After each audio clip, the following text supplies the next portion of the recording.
tentang produk Nusantara. Nah, produk Nusantara yang akan saya bahas yaitu alat musik yang berasal dari Jawa Barat. Lebih tepatnya berasal dari Sunda. Nah, teman-teman semua yang berasal dari Sunda sepertinya sudah tidak asing dengan alat musik yang akan saya bahas kali ini. Nah, alat musik yang akan saya bahas yaitu kecapi. Untuk teman-teman yang belum tahu bentuknya kecapi itu seperti apa, nih saya tunjukin fotonya.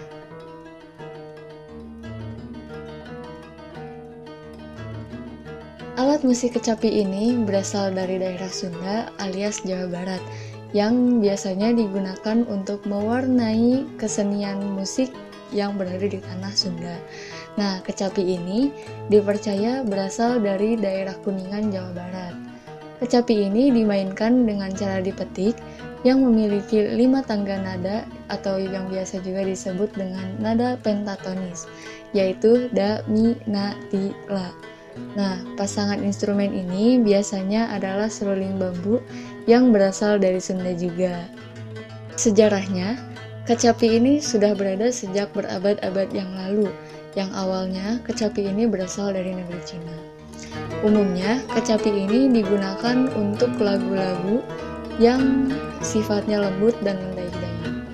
Kini, kecapi tidak hanya populer di negara asalnya, namun pemusik tradisional Indonesia juga telah menggunakan kecapi sebagai salah satu instrumen tradisional di daerahnya.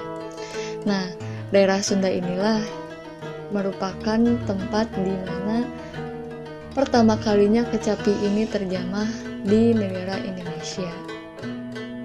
Fungsi dari kecapi ini yaitu dapat sebagai instrumen utama dalam tembang Sunda. Yang kedua, sebagai instrumen utama dalam mamaos Cianjuran. Yang ketiga, sebagai instrumen utama dalam kecapi suling. Yang keempat, kecapi indung sebagai pemimpin musik dengan cara memberikan intro, bridge, interlude, dan menentukan tempo. Yang kelima, kecapi rincik atau kecapi anak digunakan untuk memperkaya iringan musik dengan cara mengisi ruang antar nada dengan frekuensi-frekuensi yang tinggi, terutama dalam lagu-lagu yang bermetrum tetap seperti dalam kecapi suling atau sekar panami. Kecapi memiliki 2 jenis bentuk. Yang pertama itu ada kecapi perahu yang bentuknya seperti ini. Nah, kecapi ini merupakan kecapi yang bentuknya menyerupai perahu, yang dimana kecapi ini dimainkan sebagai kecapi indung, yang jenis ini berfungsi untuk memimpin alunan dan tema musik yang disajikan dalam satu lagu. Yang kedua, kecapi siter. Kecapi siter memiliki bentuk seperti yang sebelumnya sudah saya tampilkan, seperti ini.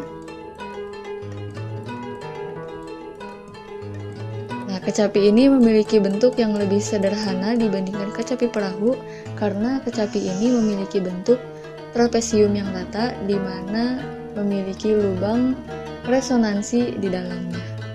Seperti yang sudah tadi dijelaskan, kecapi digunakan dengan cara dipetik senarnya. Nah, kecapi ini memiliki 3 teknik umum untuk memetiknya. Yang pertama, teknik dijambret. Teknik dijambret yaitu teknik dengan cara menggerakkan jemari tangan, yaitu jari jempol, jari tengah, dan jari telunjuk di atas 3 buah senar nada dan membunyikannya secara bersamaan dengan 2 buah jari di tangan kiri, yaitu jempol dan telunjuk memainkan senar sebagai pengisi nada bebas. Nah, teknik ini biasanya digunakan ketika sedang mengiringi sebuah tembang ataupun lagu-lagu dengan tempo yang lebih cepat. Serta, kita harus hati-hati ketika memainkannya, karena jika sedikit salah, kita akan menghasilkan nada yang berbeda. Yang kedua, teknik sintruk-toel. Nah, teknik sintruk-toel ini yaitu teknik dengan cara menjentikan atau menoel senar kecapi menggunakan ujung jari telunjuk tangan kanan dan kiri. Pada umumnya, teknik ini dimainkan untuk menghasilkan nada-nada yang melodis. Nah, kalau kita menggunakan teknik ini, kita perlu memposisikan jari telunjuk melengkung di bawah senar kecapi. Nah, pemain menjentikan atau menoel senar dengan jari telunjuk sehingga menghasilkan nada yang diinginkan untuk menghasilkan suara yang melodis. Yang terakhir, yang ketiga, teknik di jengkalan. Teknik ini lebih mudah dibandingkan teknik-teknik yang sebelumnya. Nah, teknik ini hampir mirip dengan teknik di jambret, yaitu tangan kanan memainkan 3 buah nada secara bersamaan dan tangan kiri memainkan nada dengan bebas. Tetapi posisi badan pemain musik kecapi ini agak sedikit condong ke depan. Oke, selanjutnya cara pembuatan kecapi. Nah, kecapi ini memiliki bahan dasar yaitu terbuat dari kayu. Pertama-tama, kayu akan direndam selama 3 bulan lamanya. Kenapa sih kayunya harus direndam selama 3 bulan? Nah, perendaman ini dilakukan guna memperkuat tekstur dan struktur kayu. Jika sudah direndam selama 3 bulan, kayu akan dikeringkan dengan dianginkan selama beberapa hari di bawah sinar matahari. Setelah itu, pengrajin akan mulai membentuknya dengan cara dipahat. Untuk kecapi perahu, kayu yang sudah dijemur akan dipahat dan dibentuk hingga membentuk seperti perahu. Nah, bentuk perahu tersebut kemudian dipasangi dengan senar yang biasanya terbuat dari baja. Perahu bersenar baja itu yang biasanya dikenal sebagai instrumen kecapi indung. Nah, sedangkan untuk kecapi siter, pembuatannya lebih mudah dibandingkan kecapi perahu karena kecapi siter yang lebih sederhana yang berbentuk seperti trapesium tanpa perlu melakukan pemahatan yang rumit untuk menyerupai bentuk perahu. Nah, kita punya alat musik tradisional di Indonesia yang mirip dengan kecapi. Yang pertama itu ada sasando. Sasando ini merupakan alat musik yang berasal dari Pulau Rote, Nusa Tenggara Timur. Nah, bunyi yang dihasilkan pun mirip dengan alat musik petik lainnya. Sasando ini memiliki bentuk yang unik dan juga mempunyai banyak jenisnya. Yang membedakannya dari semuanya yaitu jumlah dawai yang dimilikinya. Di antaranya, sasando engkel yaitu 28 dawai dan juga sasando double yang memiliki 56-84 dawai dan masih banyak lagi. Nah, alat musik ini biasanya dimainkan dalam acara-acara adat atau tradisional di daerah Nusa Tenggara Timur.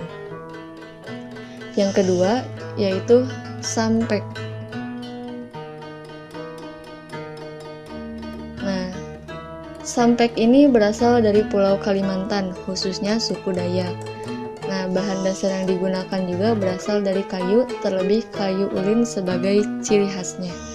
Dengan dilengkapi 3-6 dawai, upacara adat suku Dayak tidak bisa terlepas dengan menggunakan iringan nada yang dihasilkan dari sampek tersebut. Yang ketiga, hasapi berbeda dengan yang namanya kecapi.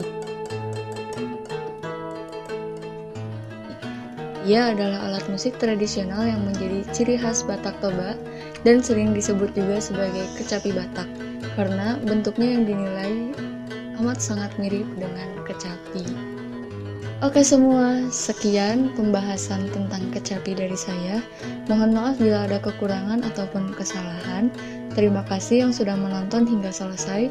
Wabillahi taufiq wal hidayah. Wassalamualaikum warahmatullahi wabarakatuh.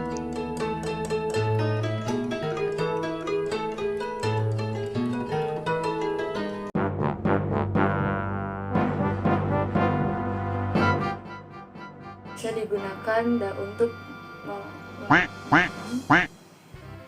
halo semua, assalamualaikum, halo.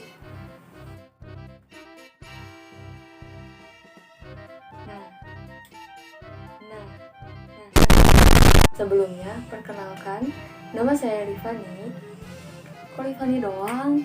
Pakai huruf Ainu di Sunda alias Jawa Barat.